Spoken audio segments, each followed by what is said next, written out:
દિલીપ ચાવડા। અહીંયા આપણે જ્યારે કોઈ પણ નવી ગાડી આવે છે વિજયભાઈની ત્યાં અમારે શ્રી કૃષ્ણ ગીરગૌધામમાં, ત્યારે અમે સૌ પ્રથમ અહીંયા ગાડી નવી આવે ત્યારે અમે ગૌશાળાએ લાવી છીએ અને તેની કાયદેસર જે આપણે શુભ ચોઘડીએ લાખ ચોઘડીએ એનું વિજય પૂજન કરી છીએ અને ગૌ માતાને બેસાડી એના પગલાં કરાવી છીએ। વિજયભાઈને ગૌ માતા પ્રત્યે બહુ ખૂબ જ પ્રેમ છે, અપાર પ્રેમ છે અને મા ભગવતી મોમાઈની દયા છે। વિજયભાઈ મોમાઈમાના ઉપાસક છે અને કોઈ પણ ગાડી આવે ત્યારે અમે ગીરગાંવ લાવી અને એનું પૂજન વિધિ કાયદેસર કરીએ છીએ। હા, એટલે આજે જે ગૌ માતાના પગલાં અમે કરાવ્યા છે એ આપણે સૌ પ્રથમ તો ગૌ માતા એટલે આપણા રાષ્ટ્રીય બહુ અગત્યની વાત છે કે ગૌ માતા અને નાની દીકરી આપણે માતા સમાન હોય છે, એટલે જેથી કરીને આપણે ગૌ માતાના પગલાં પણ કરાવ્યા છે અને કોઈ પણ નવી ગાડી આવે ત્યારે પણ આપણે આ રીતે જ કરતા રહીએ છીએ।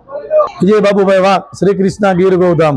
જી ભાઈ, આજ રોજ અમે વાઘ પરિવાર દ્વારા 2 નવી ફોર્ચ્યુનર લેજેન્ડર તેમજ એક મહિન્દ્રા સ્કોર્પિયો ન્યૂ મોડલ 3 ગાડી આજ રોજ અમે લીધી અમારા પરિવાર દ્વારા। અમારે ગૌશાળા ખાતે જેમાં 33 કરોડ દેવતાનો વાસ એવા ગૌ માતા સાક્ષાત માતાજી ગણીએ છીએ, તો એ ગૌ માતાના કંકુ પગલા કરાવી અને બોનટ ઉપર ગૌ માતાના પગલા કરાવી અને ત્યાર પછી ગૌ માતાને ગાડીમાં બેસાડી એનું પૂજન કરી અને ત્યારબાદ ગાડી અમે આગળ લઈ છીએ અને ત્યાર પછી અમારા બાળકો બેસે છે।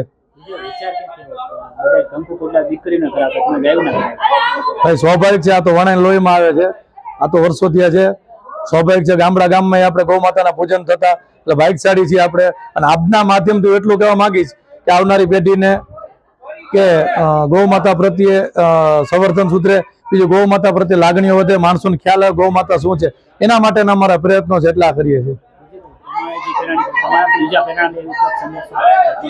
આપના માધ્યમથી સંદેશો તો એટલો આપું છું કે રાજકોટની જાહેર જનતાને ક્યારે પણ ગૌ માતાનું કંઈ હોય, ગૌ માતાના દર્શન કરે તો છૂટ છે, પ્લસ ગાડી છોડાવો તો અમારી ગૌશાળા વેલકમ તમારા માટે ખુલ્લી છે, પણ ગાયોના દર્શન કરી ગાયોના ચાંદલા કરી અને આ ગાડી હકારો એવું આપના માધ્યમથી કહીશ।